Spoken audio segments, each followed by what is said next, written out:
collecting bones, abandoned land, and ladies' used shoes. The hobbies of someone with a lot of weird secrets? Nope, we're talking about Leonardo DiCaprio. Keep watching to find out the other unusual items he's collected using his enormous wealth. Real estate is a venture that's yielded great dividends for DiCaprio, but it's hard to keep up with his excessive property inventory. In December 2021, the actor put down nearly $10 million for a Beverly Hills home boasting 5,000 square feet, including 5 bedrooms and 6 bathrooms. Just a few months earlier, he bought a 2-story, 3,300 square foot Malibu beach house worth $13.8 million. Meanwhile, DiCaprio's also been developing a $23 million Paradise Cove lot he bought in 2017, which is reportedly next door to a mansion owned by Courtney Cox. And he still has his first acquisition of 2 Hollywood Hills lots, one of which Madonna previously owned, that he bought for $4 million in 1994. Even more homes he once owned include a $1.56 million Spanish-style abode in Silver Lake and a $2.2 million ranch outside Los Angeles. In 2022, he reportedly sold a Malibu beach home for $10.3 million. It's safe to say that Leonardo DiCaprio doesn't live in all of those palatial pads he owns. In 2021, the actor acquired a $7.1 million, 5,000 square foot Spanish colonial mansion for his mother, which was previously owned by Modern Family star Jesse Tyler Ferguson, actor Robert Pattinson, and singer Gwen Stefani. 3 years earlier, Leo bought his dad, George DiCaprio, a $5 million Tudor-style Los Feliz home from its previous owner, recording artist Moby. But in January 2022, DiCaprio was already preparing to unload the property.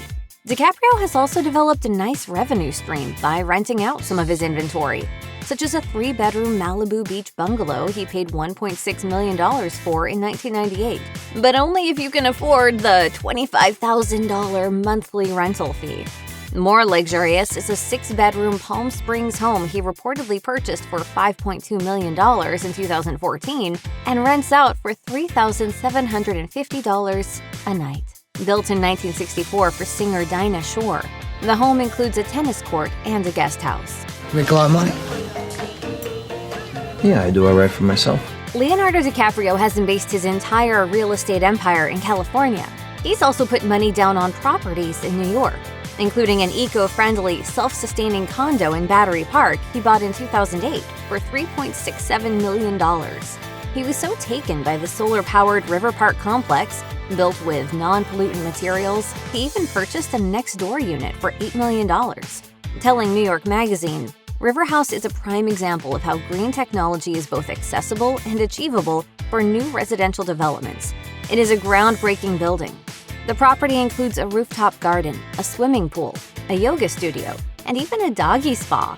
But DiCaprio probably relishes the company he keeps, including like-minded celebrity residents like Oliver Stone and Sacha Baron Cohen.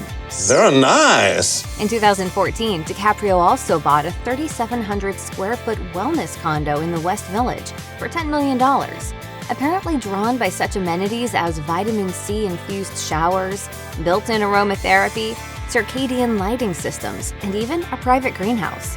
But it turns out he didn't spend enough time in the 3-bedroom suite to warrant keeping it. DiCaprio reportedly sold the space 2 years later for $8 million, losing $2 million in the process.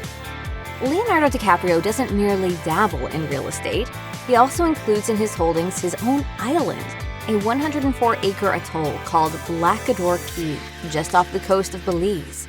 He became co-owner of the island for $1.75 million after being inspired by the rustic scenery of mainland Belize. DiCaprio had planned to open an eco-friendly resort in hopes that it would be the most luxurious development of its kind in the world, with a 118-suite lodge, 48 private residences, and 68 villas, all reliant on green energy. The actor planned to add natural nurseries to bolster the island's surrounding wildlife and plant life.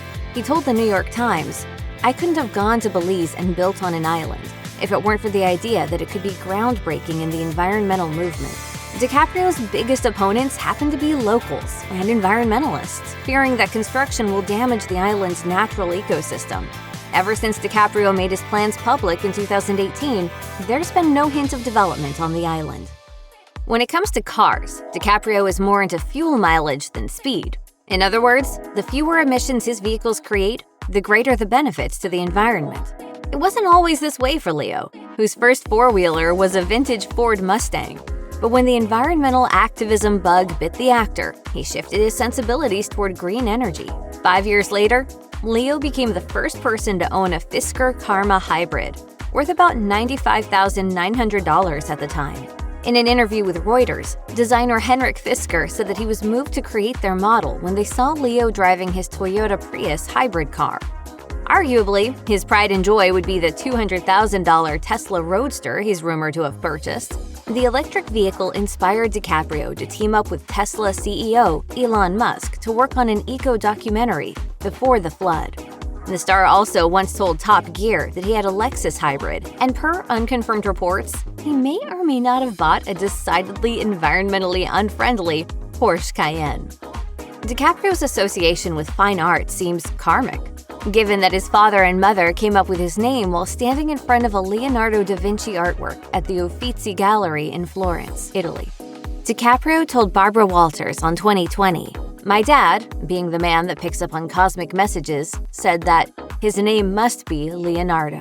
Once DiCaprio was wealthy enough to purchase some classic works, he didn't waste any time, reportedly snapping up pieces by Walton Ford and Oscar Murillo.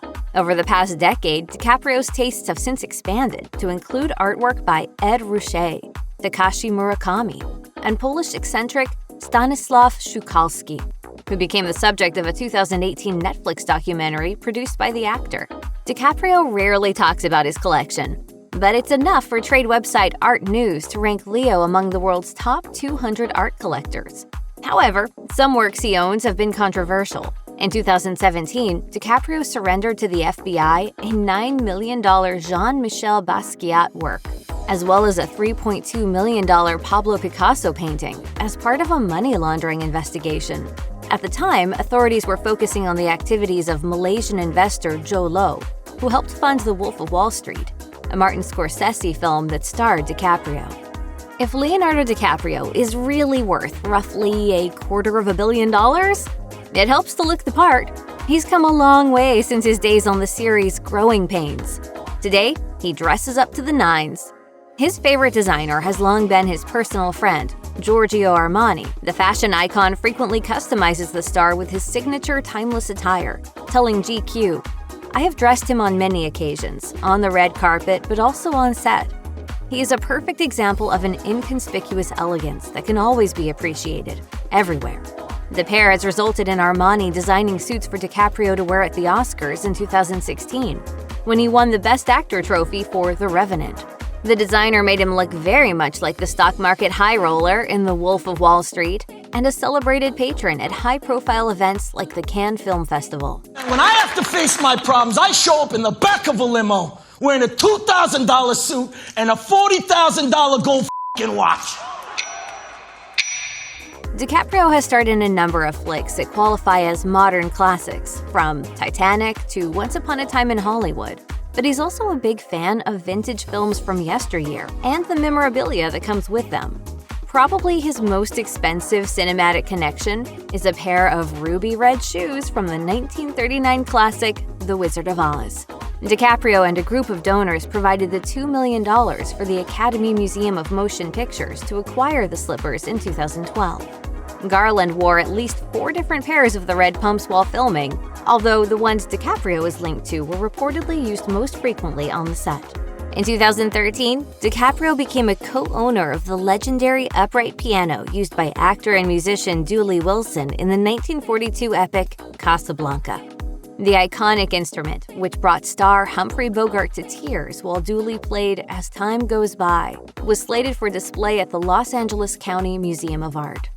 And to demonstrate that he's as normal as any other Star Wars fan, DiCaprio amassed 150 Star Wars action figures, including one vinyl-caped Jawa that eventually sold for $4,500 when the star auctioned them all off in 2006 for his foundation's environmental protection efforts. The grand total? $100,000. But he still has a few more novelty items to add, like an electric guitar previously owned by U2 lead singer Bono. which he obtained for $100,000 in 2016 at a Beverly Hills charity auction for Haitian relief. Evidently, Leo passed on a ukulele auction item owned by Madonna, who promised to kiss the four-stringer once the final bid went through, according to NME. DiCaprio also collects dinosaur fossils, and once lost a bidding war to Nicolas Cage over a prehistoric skull that went for $276,000. But that's not the only one. There was a dinosaur skull that he sold to Russell Crowe for a price potentially between $30,000 and $35,000. Crowe later recalled the transaction to Howard Stern. There was a bunch of vodka involved in that transaction. Check out one of our newest videos right here. Plus, even more Nicki Swift videos about your favorite stars are coming soon. Subscribe to our YouTube channel and hit the bell so you don't miss a single one.